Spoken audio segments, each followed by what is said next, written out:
Wassalatu wassalamu ala man unsila ilaihil Qur'anal karim wa ala alihi wa ashabihil mujawwidina lil Qur'an wattabi'ina lahum bi ihsani ila yaumiddin amma ba'du. Qala rabbi shrah li sadri wa yassir li amri wahlul 'uqdatam min lisani yafqahu qawli. Faqad qala Allah ta'ala fi ayatihil karim. A'udzu billahi minasyaitonir rajim. Bismillahirrahmanirrahim.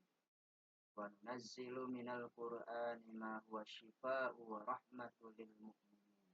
Wa qala aidan wa warattilil Qur'ana tartila. Wa qala wa qala Syekh Muhammad bin Jazari sebagai pengarang kitab Al-Jazariyah. Wal akhdhu bitajwidi hatmun lazimun malam yujawwidil Qur'ana athim. Segala puji bagi Allah, Tuhan semesta alam. Salawat dan salam semoga tetap tercurah limpahkan kepada baginda kita Nabi besar Muhammad sallallahu alaihi wasallam. Tidak lupa kepada para keluarganya, kepada para sahabatnya, dan kepada kita sebagai umatnya. Yang mudah-mudahan kita semua mendapatkan syafaatul uzma nanti di yaumil qiyamah. Amin ya Allah ya Rabbal alamin. Hadirin dimanapun Anda berada, alhamdulillah pada kesempatan di malam hari ini kita masih diberikan kesehatan, terutama sehat badan, jasmani dan rohani. Kita masih diberikan kenikmatan, terutama nikmat yang paling besar, yaitu nikmat iman dan Islam. Hadirin dimanapun Anda berada, pada kesempatan kali ini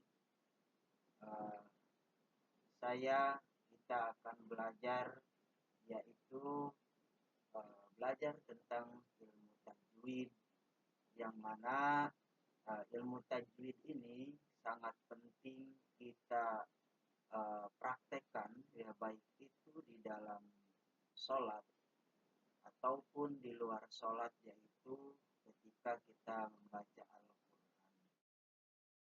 Baik, di video kali ini ya, saya sekali lagi di sini kita belajar bersama-sama. Mungkin ketika nanti dalam penguraian ilmu-ilmu tajwid, mohon untuk rekan-rekan, saudara dimanapun berada untuk bisa mengoreksi.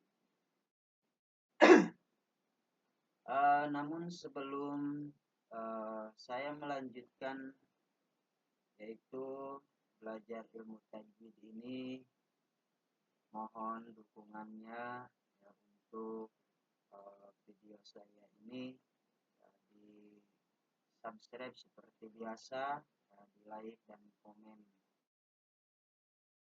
Baik, sebelum menguraikan tentang ilmu-ilmu tajwid, alangkah baiknya kita mengawali dengan membacakan suratul Fatihah, yang mana suratul Fatihah ini ya, yang sudah kita tahu bahwa Fatihah ini adalah induk daripada Al-Quran yang sebanyak 30 juz dan sebanyak 114 surat, atau disebut dengan Ummul Kitab, suratul Fatihah. Baik, kita bersama-sama membacakan suratul Fatihah terlebih dahulu untuk mendapatkan keberkahan dari pembelajaran ilmu tajwid ini. Selain dari berkah dari pembacaan suratul Fatihah ini, juga bermanfaat untuk kita mendapatkan pahala dari kalimat per kalimatnya suratul Fatihah. A'udzu billahi minasy syaithanir rajim. Bismillahirrahmanirrahim. Alhamdulillahi rabbil alamin. Ar-Rahmanir Rahim. Maliki yaumiddin. Iyyaka na'budu wa iyyaka nasta'in. Ihdinas siratal mustaqim. Siratal ladzina an'amta 'alaihim ghairil maghdubi 'alaihim waladdallin.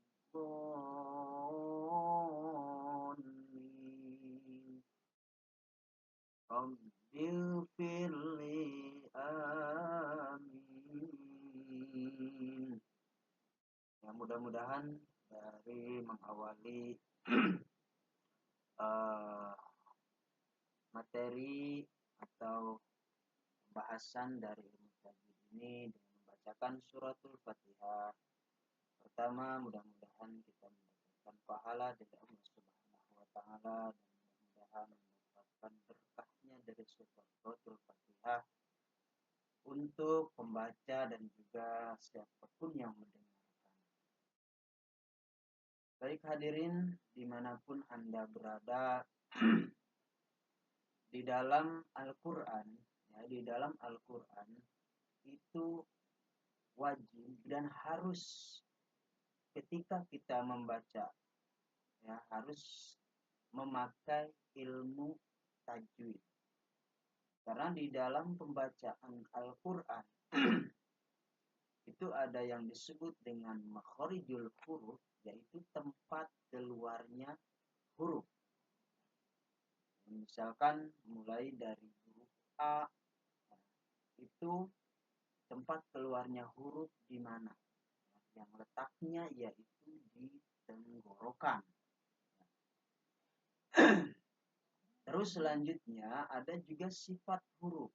Ya, sifat huruf seperti misalkan A, yaitu yang berada tadi huruf alif, ya, berada di batang tenggorokan A. Ya, itu hurufnya ada hamzah, ha, ain, ha. Ya, A. Hamzah, ha, ain, ha. Ghin, kho. Hamzah, ha, ain, ha, ghin, kho. Ada 6 huruf, yaitu yang makhraj tempat keluarnya huruf di dalam tenggorokan. Terus sifatnya huruf. Contoh misalkan kita mengucapkan huruf fa, ya, fa. Jadi ketika kita mengucapkan huruf fa itu dua bibir seakan menempel atau rapat, ya, fa. Ketika misalkan bibir kita terbuka, ya, apakah akan bisa kita mengucapkan huruf fa, ya, fa. Jadi serasa hembusan angin keluar dari mulut, fa. Ya, kalau misalkan kita mangap, bukan fa. Jadi nanti bunyinya a. Baik. Sebelum kita menguraikan, ya, tajwidnya di dalam suratul Fatihah ini,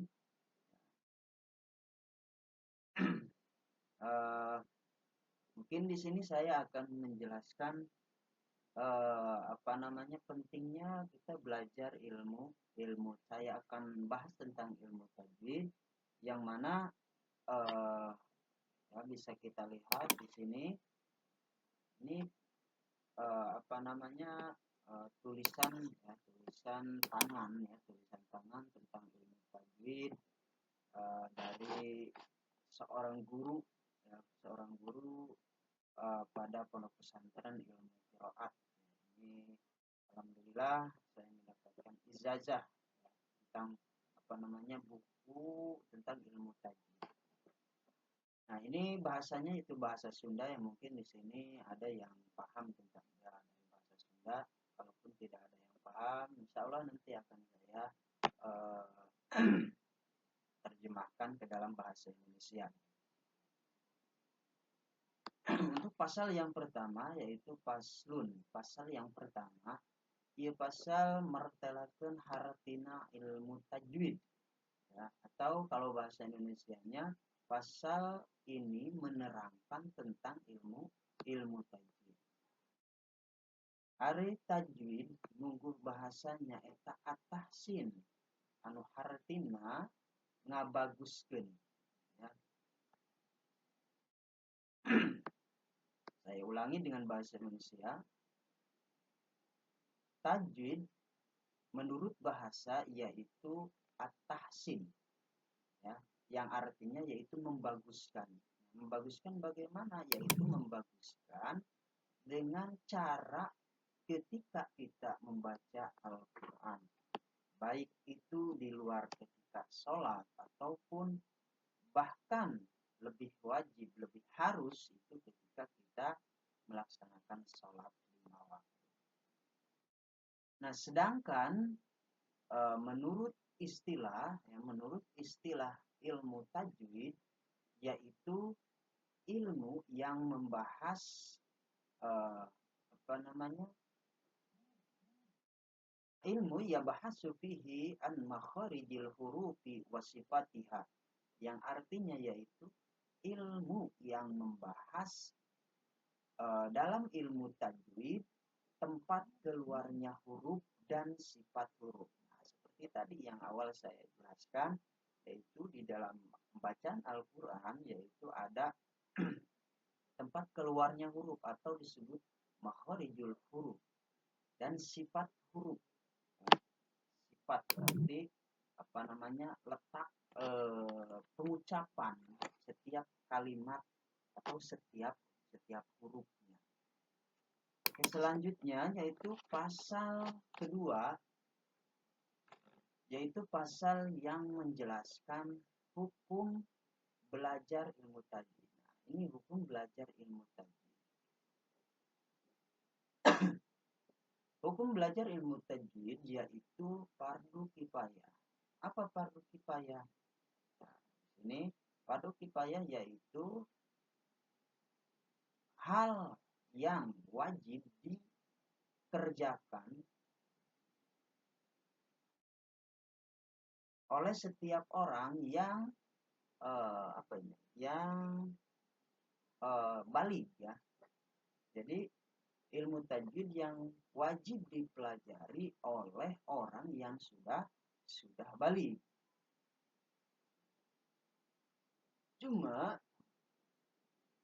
ketika ada yang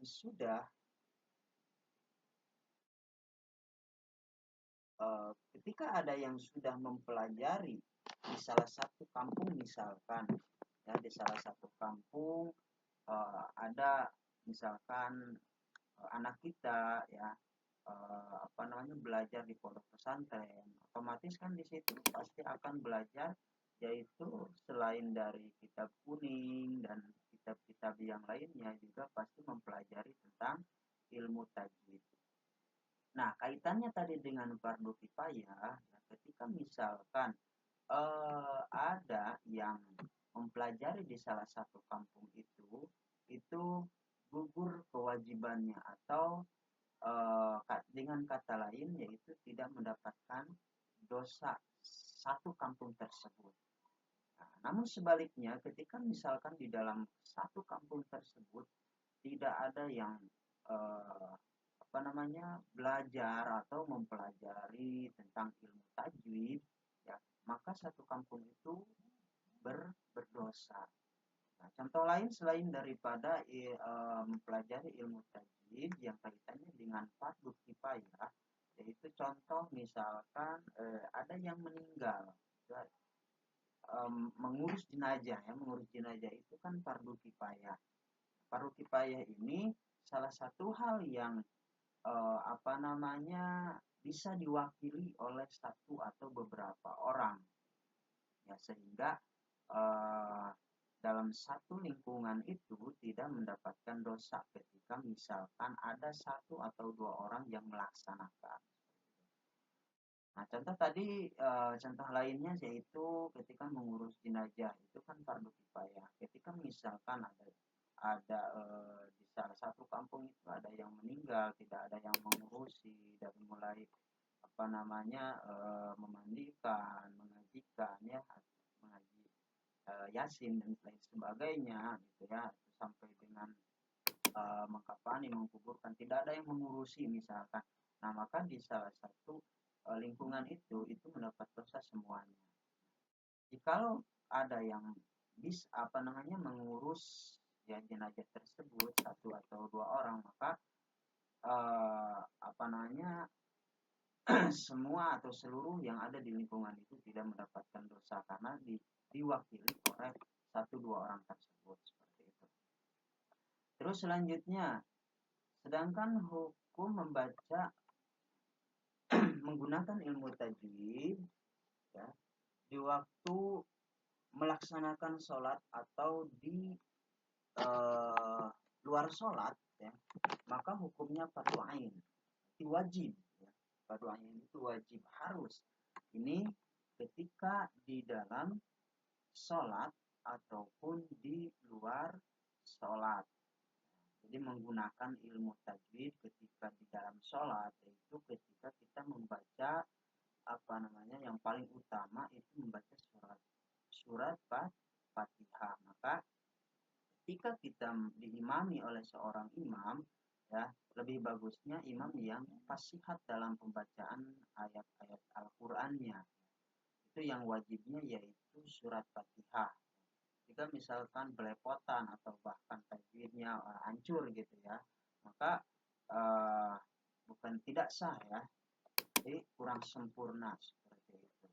Makanya ketika kita memilih imam harus yang baik dalam bacaannya. Di luar sholat seperti apa? Contoh dalam membaca Al-Quran ya, seperti tadi kita membaca surat Fatihah, ini harus sesuai makhraj dan sifatnya. Contoh misalkan ya, di dalam pembacaan Al-Quran ya, kalau di ilmu qiraat itu lagu atau disebutnya dalam membaca Al-Quran ini ada beberapa tingkah bacaan atau ada beberapa poin dalam membaca Al-Quran. Ada tartil, ada tadwir, ada hadr ya, ada tahqiq ya, tartil, tadwir dan hadr, ada 4. Ada pelan, ada sedang, ada cepat. Nah, contoh misalkan di sini saya praktekkan Bismillahirrahmanirrahim. Ini pembacaan tartil ya, jadi pelan, santai. Bismillahirrahmanirrahim. Bismillah, jadi baknya itu agak ditahan sedikit. Bis ketika bak ke sin itu ditahan ya, jangan langsung dilepas. Kalau langsung dilepas nanti bunyi sinnya seolah-olah seperti kol-kolah. Contoh misalkan kalau langsung dilepas di dalam huruf sinnya ya, sa kecil, ini kan mati ya. Misalkan lepas huruf sinnya ya, contoh misalkan Bismillah, nah itu seolah-olah huruf kol-kolah. Sedangkan sin ini kalau dalam tajwidnya itu huruf hamas ya. Bismillahirrahmanirrahim. tadwir ya.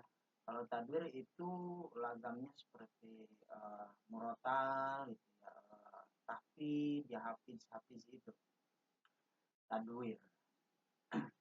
Bismillahirrahmanirrahim. Tahu dari tahun. A'udzu billahi minasy syaithanir rajim. Bismillahirrahmanirrahim. Bismillah ditahan. Bismillahirrahmanirrahim. Seperti itu. Itu tata cara membaca Al-Quran dengan baik dan benar. Oke, selanjutnya ya, ini baru dua pasal ya, dua pasal. Terus selanjutnya tadi sebagaimana yang dipertegas oleh atau yang diceritakan oleh Syekh Abdul Khair Syamsuddin Muhammad bin Jazari, yaitu sebagai pengarang kitab Al-Jazariyah, seperti yang tadi di mukadimah saya bacakan. Wal akhdu bitajwidi hatmun lazimun malam yujawidil qur'ana asimun. Atau li'annahu bihillahu anzala wa hakada minhu ilaina wasala. Yang artinya yaitu